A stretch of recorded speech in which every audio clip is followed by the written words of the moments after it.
What's happening, everybody? Justin, Bridgewater's finest on YouTube, blockbuster_guy on Twitter, fueled as always by Nerd Tees, and welcome to week 2 of my weekly CFL pick show for the 2018 CFL regular season. And hey, week 1, I would say it's a success by any measure. Straight up, we went 4-0. You can't get any better than that. Got all 4 games correct straight up. Against the spread, we went 2-2. We got 2, we missed 2. Over-under, which I usually kind of struggle on if you've watched my NFL show, actually went 3-1. Got 3 of the 4 games correct on the over-under. So 4-0, 2-2, 3-1. Pretty good start to the season. Our week 2 schedule features 4 games. You got the Saskatchewan Roughriders at 1-0, heading to Ottawa to take on the REDBLACKS. It'll be the REDBLACKS season opener. They were off last week. Winnipeg at 0-1. They did lose last week. They are going to travel to Montreal, who also lost last week, to play the Alouettes.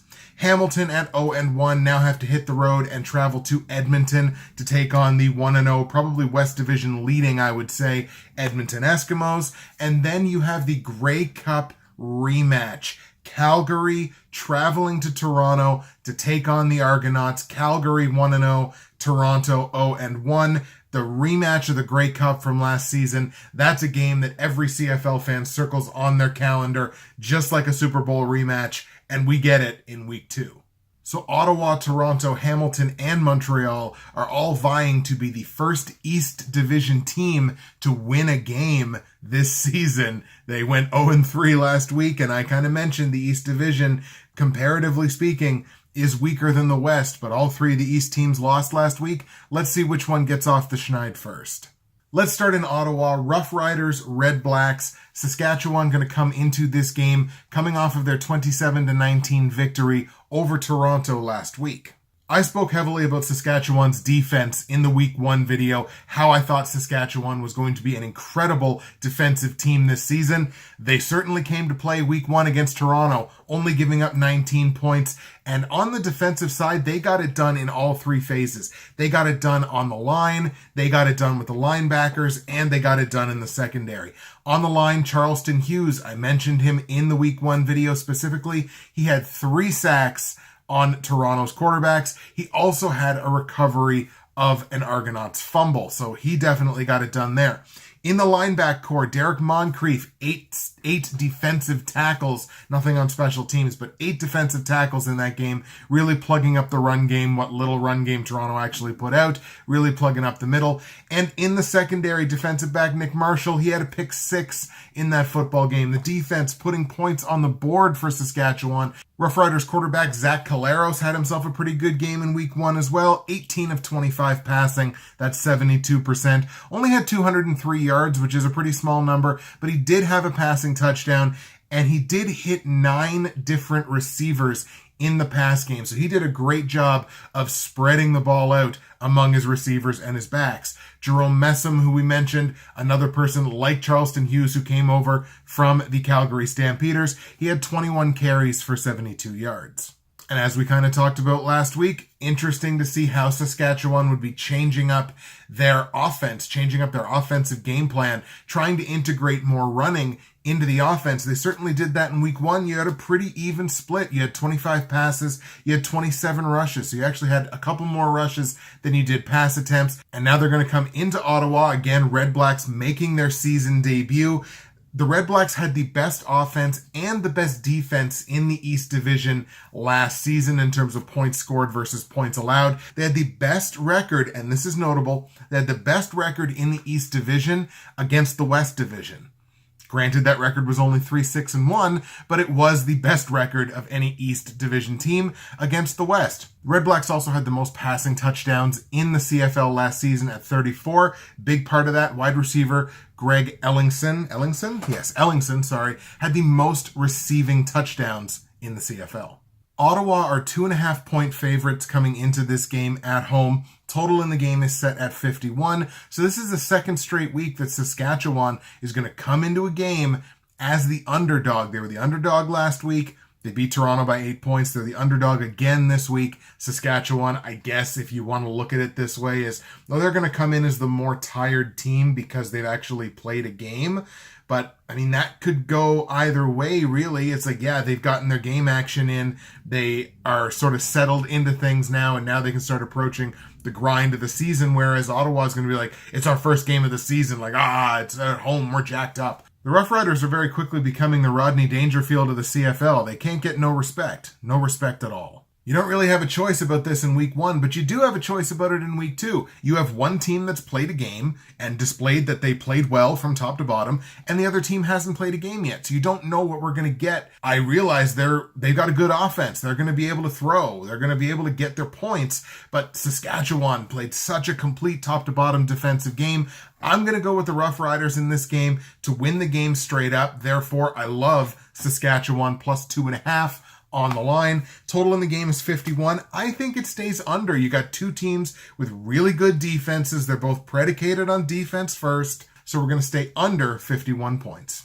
Let's go to Montreal now. Blue Bombers, Alouettes, both teams coming off of a loss last week. Winnipeg dropping that 3-point decision to Edmonton. And that was a really tough one because, look, Winnipeg, they hung with Edmonton, who is a powerhouse team in this league. They hung with them right up until the end and just couldn't quite hold on. Of course, the big question for Winnipeg was going to be who was going to fill the shoes of quarterback Matt Nichols out with injury for up to the first 6 weeks of the regular season. The answer, at least from week 1, rookie 23-year-old quarterback Chris Streveler made his CFL debut in the game last week. Had kind of an up and down game, but honestly, for a 23-year-old kid making his league debut, I didn't think it was all that bad. 15 of 28, that's only 54% passing.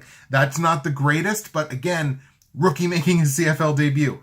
178 yards, you'd like to see a little bit more there. He threw 3 touchdowns. He did mitigate that with 2 interceptions. He added 30 yards on 7 carries rushing. He's a kid that is very clearly dangerous with his legs. Streveler hit 3 different receivers for his 3 touchdown passes. League stalwart Weston Dressler, Darvin Adams, and Drew Wolotarski's only catch of the game was one of the touchdown passes from Streveler. But what really lost the game for Winnipeg, honestly, was the defense. The defense allowed 33 points, 487 total yards, so not a good total defense game.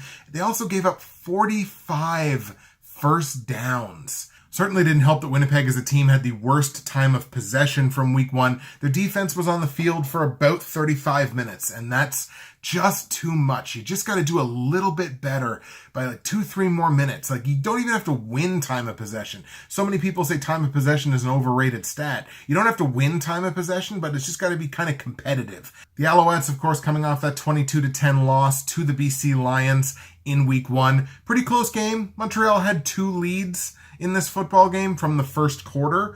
Look, I mean, they took the lead on probably the sloppiest touchdown that I've ever seen in professional football. On a deep pass, it's caught, it's fumbled, somebody else recovers it in the end zone, so it counts as a touchdown, and it's just like, that's, I think, just going to be a microcosm of Montreal's season right there. But hey, look, they had 2 leads in this football game. Started the game really well. Emphasis on started. Drew Willie, quarterback for the Alouettes, had himself a decent game, 25 out of 35, that's 71%, threw for 281 yards, had a touchdown, had a pick. Part of the problem with the offense, and this is kind of what we'll get into here with this point, is, not only was Drew Willie sacked 5 times, that's a problem. If you can't protect your quarterback, it's difficult to score points, certainly in the CFL. Sacked 5 times, and they took 5 penalties on the offense. And we mentioned last week, Montreal was the most penalized team by a ton in the CFL last season. 5 penalties on offense, that's just too many. And that just ties right back. After the first quarter, the offense just couldn't generate anything, and penalties are what killed them. Montreal as a team took 14 penalties in this game. 5 on offense. They also took 5 on special teams. 5 special teams penalties? Special teams penalties? That's rough. That is a sure sign of a completely undisciplined football team. One bright spot for the Alouettes, aside from the way that Drew Willie played for the most part, was running back Tyrell Sutton. Touched the ball 20 times. He had 96 total yards. Also, Chris Williams, wide receiver, had 6 catches for 98. They both had good games. There's pieces on this team. I think if they stop shooting themselves in the foot with the lack of discipline, this team could be competitive with some of the lower tier teams in the league. Montreal comes into this game as a 2-point dog at home. Understandable. Total in the game is set at 46.5. This is actually a popular upset pick. I can't go with it yet. First of all, I need to see Montreal score more than 10 points in a game, but I need to see them stop doing the same thing that they were doing last season, which was taking a metric ton of penalties. So we're going to go with Winnipeg in this game. I like Winnipeg to win. We're going to go Winnipeg -2 as well. It's only 2 points. Winnipeg wins on the road. Blue Bombers -2 in a game that goes over 46.5 points. Now, before we move on to our third and fourth game, I'm just going to take a second to plug my folks at Nerd Teas. Today's blend is Strawberry Power Up. It's delicious, got a great kick of strawberry, and gives you that nice early morning, mid-morning, late morning, midday kick to get you through the rest of your workday. Nerd Tea's now taking pre-orders on one of my favorite blends now coming back into stock.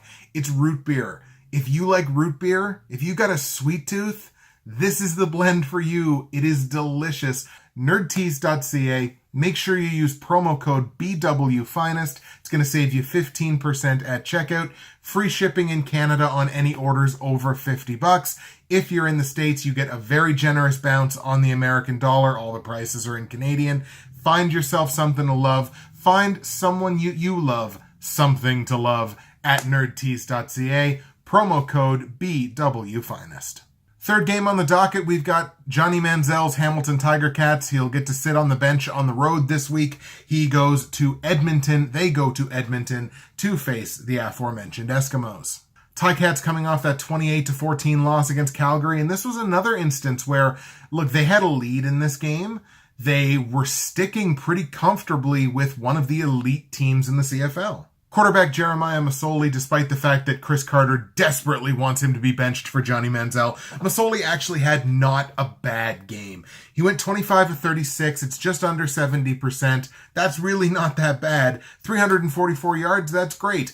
His problem is, A, he didn't find the end zone, no touchdown passes, and B, threw a really costly intercept. And this is where the argument to bench him really comes in. He has this thing where he throws off of his back foot a lot, and he also has this thing where he's not Brett Favre and can't get away with it.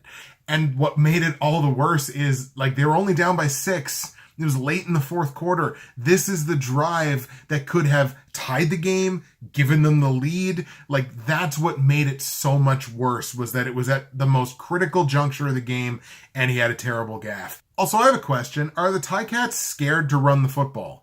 Hamilton only attempted to rush the ball 12 times in the game. Only 12 rush attempts. Not even successful runs. 12 rush attempts. And they threw the ball 36 times. And they had the lead for a large portion of this football game. What are you doing? Like, run the ball, drain the clock. I get that Calgary's run defense is good. Maybe you don't want to run into that run defense a lot. I understand that, but you're also playing the football game with the lead. The goal in this game is to beat Calgary. What happened? You didn't drain the clock and you fell apart in the fourth quarter. So I gotta wonder if Hamilton's scared to run the football. They only tried it 12 times. One thing the Tiger Cats did do successfully is found themselves a couple of 100-yard receivers.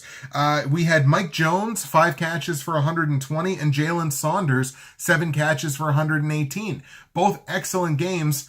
Neither one of them found the end zone. Great yardage, but it's got to translate into points eventually. Will it this week against Edmonton? Look, Edmonton gave up 30 points last week.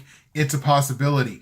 Edmonton coming off that 33-30 victory in week 1 over Winnipeg, and that was all really based off of some late game heroics. They tied the game and won it on a last-second game-winning field goal within the last 2 minutes of that football game. Mike Riley had himself a pretty damn good game, threw for 70%, threw 408 yards. Now, he did throw an interception in this game, only 1 passing touchdown and 1 interception, but Mike Riley with 2 goal line plunge rushing touchdowns, and that's one of the things that makes Mike Riley arguably the best player in the CFL.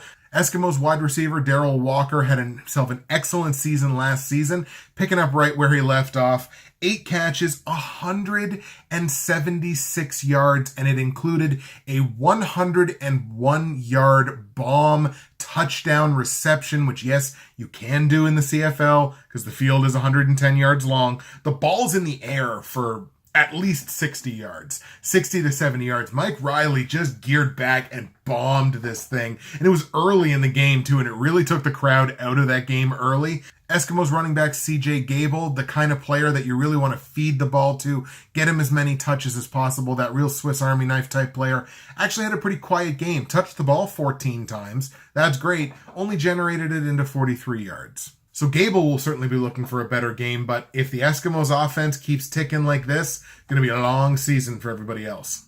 Eskimos come into this game as a 7-point favorite at home. Total in the game is the biggest total of the week, set at 55.5. I got to see Hamilton clean up some of those mistakes in order to believe that they're going to hang. I can't go with them this week, especially where the game's in Edmonton. I got to take the Eskimos this week to beat Hamilton, but I will take Hamilton to cover +7 on the line. I think this game is going to be closer. Hamilton displayed that they can score points and the defense can hold a good offense to sort of a bend but don't break kind of thing. Like, look, they had Calgary. They had Calgary in that game. They had them. Think there's going to be a lot of points scored on both sides. Think it'll be a track meet. We're going to stick with Edmonton to beat Hamilton. Take Hamilton +7 in a game that goes over 55.5 points. And the final game on the schedule this week is Stampeders, Argonauts, Calgary traveling to Toronto. Again, the Grey Cup rematch, really the main event of the week 2 schedule. Calgary coming off of that 28-14 win over Hamilton that we kind of just mentioned. Toronto coming off of that 27-19 loss against Saskatchewan. For the Stampeders, kind of a poor game at quarterback for them. Bo Levi Mitchell, he's one of the better quarterbacks in the CFL, was sub 50% passing, threw for less than 300 yards. I mean, it was 297, but it's still less than 300 mathematically. Had a touchdown, but also threw a pick. Kind of a subpar game for Bo Levi Mitchell. We're definitely going to have to see him clean that up. Luckily, when Mitchell struggled, the rest of his team really picked up the slack, and it kind of started with special teams. Kicker Rene Paradis, 4 for 4 on field goals. Now, look, they were all relatively close, no real bombs that he had to kick, but he still went 4 for 4, still did the job, put 12 points on the board.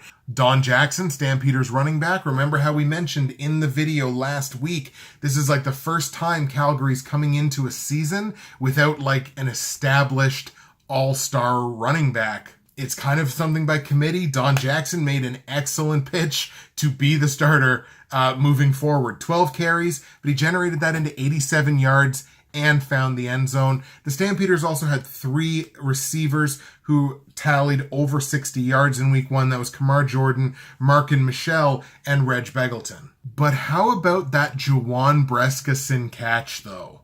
If you haven't seen this bad boy, Odell Beckham all the way. What an incredible catch. Look it up. Grab it on YouTube. I know it's up there. Juwan Brescacin. It's Brescacin. Just type Brescacin catch, and it's right there. Argos, as I mentioned, coming off that 8-point loss from week 1. Ricky Ray at quarterback. Look, Ricky Ray didn't protect the football. Threw for under 60%. Threw an interception. That's not going to be good enough against an elite defense. Also, kind of another instance where, like, look, is Toronto afraid to run the football? They only ran the ball 13 times, and 5 of them were QB sneaks. Now, in saying that, I will say they did score a rushing touchdown with their backup quarterback, James Franklin. Speaking of James Franklin, Ricky Ray seeded not only that rushing touchdown, but a passing touchdown to his backup quarterback. I'm not saying quarterback controversy. I'm not saying controversy yet. I believe I mentioned him in the video last week, but James Wilder Jr., real versatile receiver runner for the Argonauts, had 9 touches last week, 4 of them being catches, 84 total yards. He was actually the Argos' leading receiver. If you can't get up for a Grey Cup rematch, you shouldn't be watching the sport as far as I'm concerned. Top to bottom, I think Calgary's a better football team, even with the players that went out. And look, Calgary got the job done last week. Toronto didn't. There were a lot of things about Toronto's game that I was like, ooh, like that looks awfully rusty. Let's see how they kind of repair something like that. Toronto's got an excellent coaching staff, so I'm sure that they will fix those things. So let's take Calgary over Toronto, but I am going to go Toronto plus 3.5. I honestly think this is a game that is going to be won kind of like a game last week. Last second field goal as time expires. That's how I feel the game's going to go. So I am going to take the dogs here, kind of hedge my bets a little bit. Go Toronto plus 3.5 in a game that stays under the 51.5 points, because it's two offenses that didn't necessarily struggle last week, but I don't think are quite operating, quite as they should. So we're going to stick with under 51.5. All right, folks, that's going to do it for the Week 2 picks. Let's go over the picks here with you one more time. I've got Saskatchewan going into Ottawa and beating the Red Blacks straight up. I love Saskatchewan plus 2.5 on the line in a game that stays under 51 points. I got Winnipeg going into Montreal and beating the Alouettes in Montreal. Got Winnipeg covering -2 there in a game that goes over 46.5 points. I got the Edmonton Eskimos at home to defeat the Hamilton Tiger Cats, but I do like Hamilton to cover +7 on the line in a game that goes over 55.5 points. And in the Grey Cup rematch, I'm going to take the Calgary Stampeders on the road in Toronto to beat the Argonauts straight up, but I will take the Argos plus 3.5 on the line in a game that stays under 51.5 points. And that is it for the Week 2 episode. That's it for me, Justin, Bridgewater's Finest on YouTube, Blockbuster_guy on Twitter, fueled as always by the delicious Nerd Teas, nerdteas.ca, promo code BWFinest. Save yourself 15% at checkout. Enjoy the games, and we'll see you again for Week 3.